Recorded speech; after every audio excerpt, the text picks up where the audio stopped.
Maya Tarasenko, and as Dr. Fried said, today we'll be talking about an age-old wives' tale, which I'm sure some of you have heard for most of your lives from loved ones and friends, which is stop cracking your knuckles, it's bad for you. Maybe hard to read, but through my research, I came to realize how annoying knuckle cracking is considered to be. It did not take that much research or self-introspection to understand why. But the theory is that cracking your knuckles will generate enough force to damage your cartilage, thus causing osteoarthritis. And here's the actual mechanism. It has to do with bubbles. So gases, we all have gases dissolved in our synovial fluid within our joint spaces. As we manipulate our joints or crack our knuckles, those gases that are dissolved will form bubbles with that negative pressure vacuum. The bubbles collapse, thus forming that cracking sound that we know and some of us love. This is why you cannot re-crack your knuckles right away. It takes time for those gases to redissolve into the synovial fluid. So on the screen, this is the finger bone, and this is the knuckle joint just here. So it's looking in this gap. This is the bone comes across the gap, and this is the head of the bone in the hand. Okay, so we're looking in this gap just here. Okay, so you're getting ready. There we go. So there's the MCG well, that was beautiful. This is something white popped up in there when we did it. Okay, we'll talk about that in a minute. Let's do another thing, and here we go. There we go. Oh, that was lovely. Try the last one. There we go. Okay. Hang on. Okay, if I hold it there. So on the screen. So essentially what you're seeing is ultrasound imaging, real time, of someone cracking their knuckles. You see those bubbles, that hyperechoic focus as the knuckle cracks. And this helps the theory, basically explaining that bubbles are the reason why you're hearing your knuckles crack as you manipulate them. So while the wives' tale, I'm sure, predates this paper by quite some time, this is some of the earlier findings or research that I had found on my search on knuckle cracking. This was published in a 1989 edition of the British Medical Journal.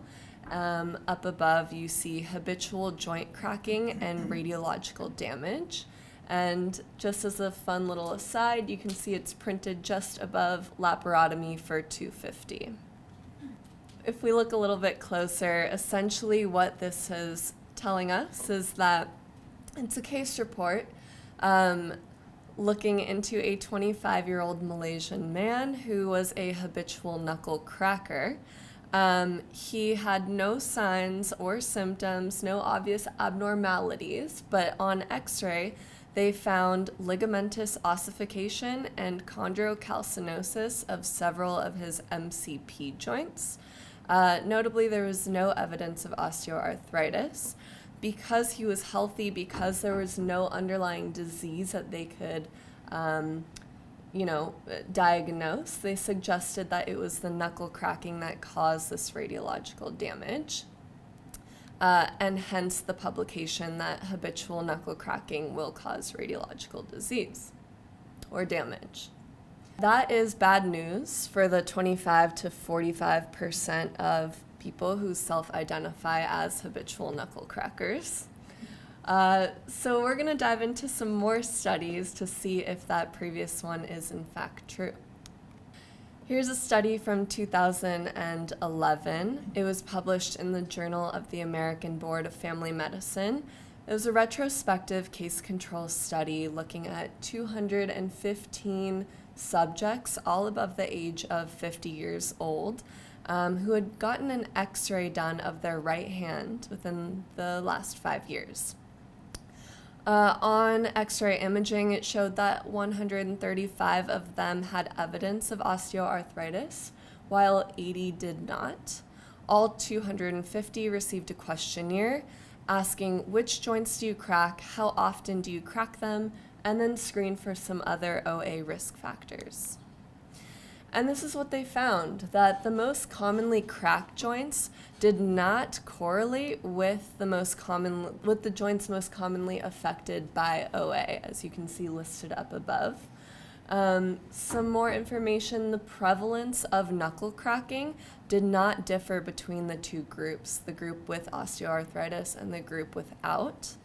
And then just as an addition, they decided to calculate the number of crack years, similar to pack years, with the hypothesis that they expected a dose-response relationship between one's extent of knuckle cracking and the severity of somebody's arthritis.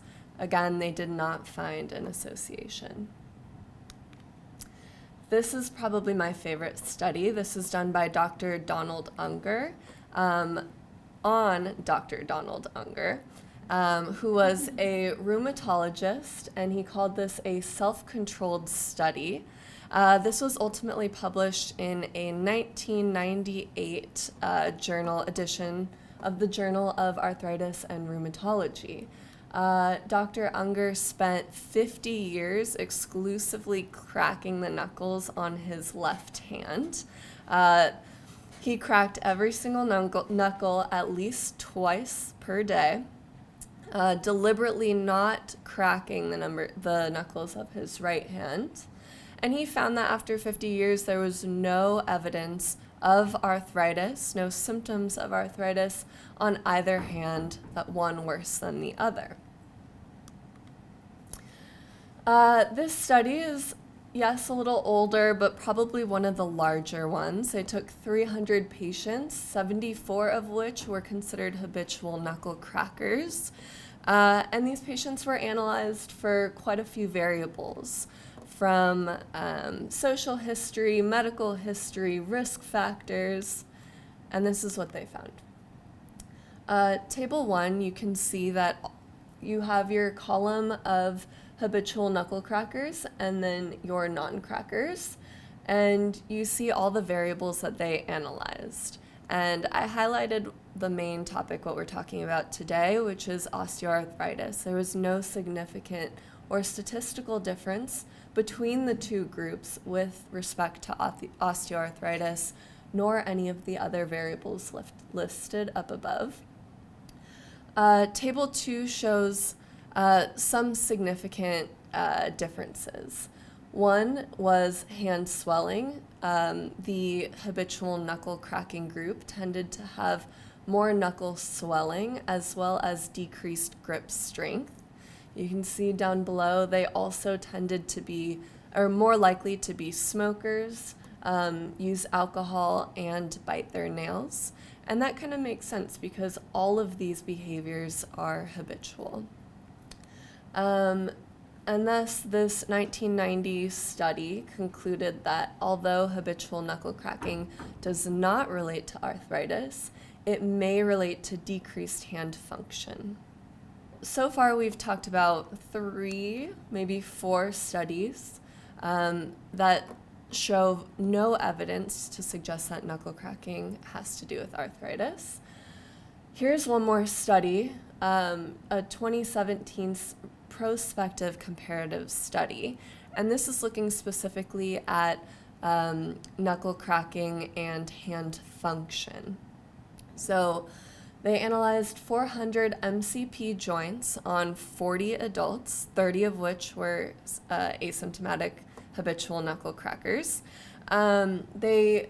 Every subject completed a quick dash questionnaire, which we'll talk about, and then were examined by 2 blinded orthopedic surgeons and 2 MSK radiologists. They looked into swelling, grip strength, and range of motion, and then looked at ultrasound imaging before, during, and after knuckle cracking.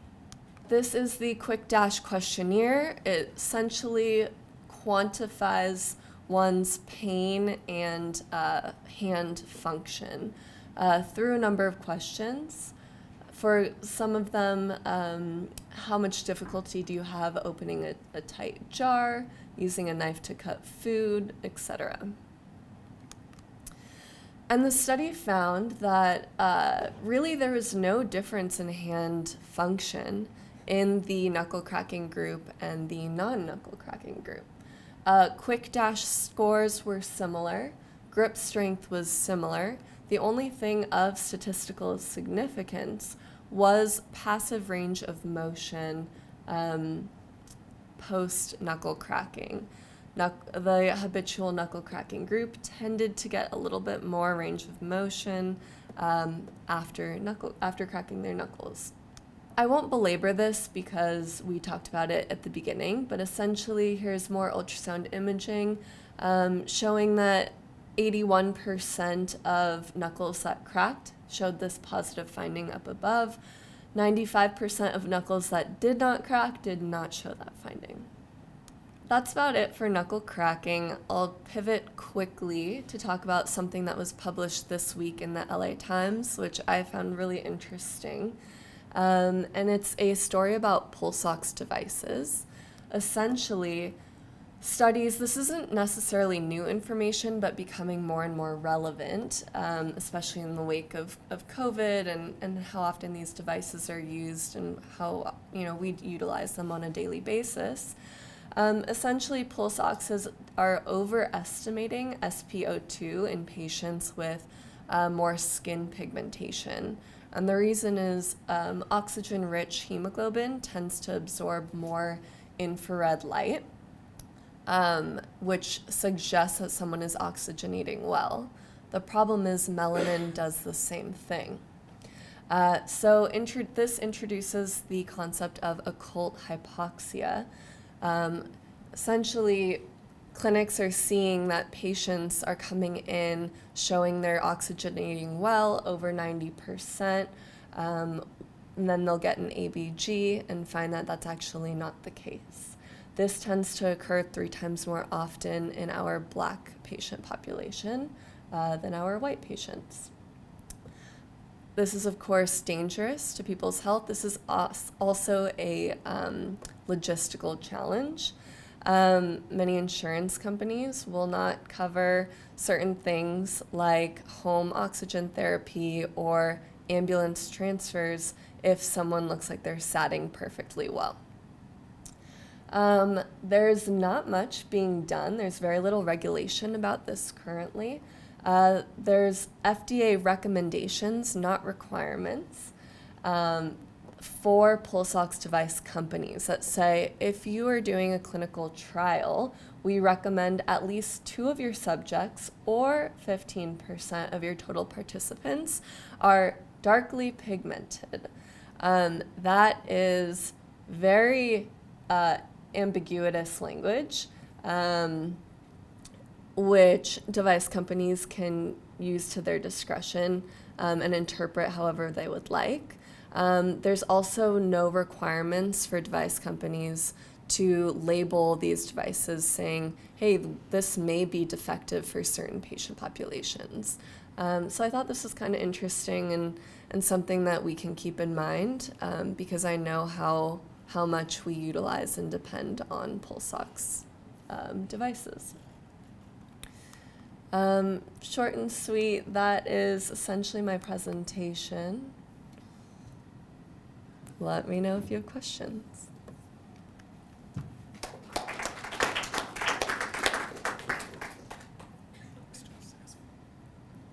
I don't really have any comments about the knuckle That's cracking. okay.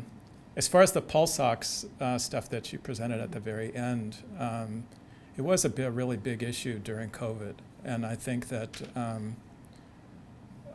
if you read the article in the LA Times, which did come out like just a few days ago, it was on the front page. I was really surprised when I saw it. But one of the more surprising things to me was the fact that they quoted a pulmonary critical care physician that made it sound like it was news to her. Mm-hmm. And, it was like, or up until COVID, it was news to her when some of the studies started coming out. And I'm thinking, we've taught this to every resident that we've trained here since 2004, if not before then. We talk about it in the FCCS course in the orientation week. how pulse oximeters are not as reliable in darkly pigmented people. But one of the things that I found interesting when I was kind of doing a quick review of stuff, one of the first studies that came out during COVID that really talked about this, they actually found, and this was a surprise to me, that Asian patients actually had more of a discrepancy than Black or Hispanics. And a lot of times everybody's always focused on the Black and Hispanic, and they don't talk about the Asians, which was really curious to me. I don't know the mechanism of that because it's supposed to be related to melanin, but I just thought that was really interesting. So, throwing that in there. Okay, so we're going to vote now. Is this a myth that habitual knuckle cracking causes arthritis? How many people think this is true? How many think it's still plausible? How many think this is busted? It's also unanimous. Good job.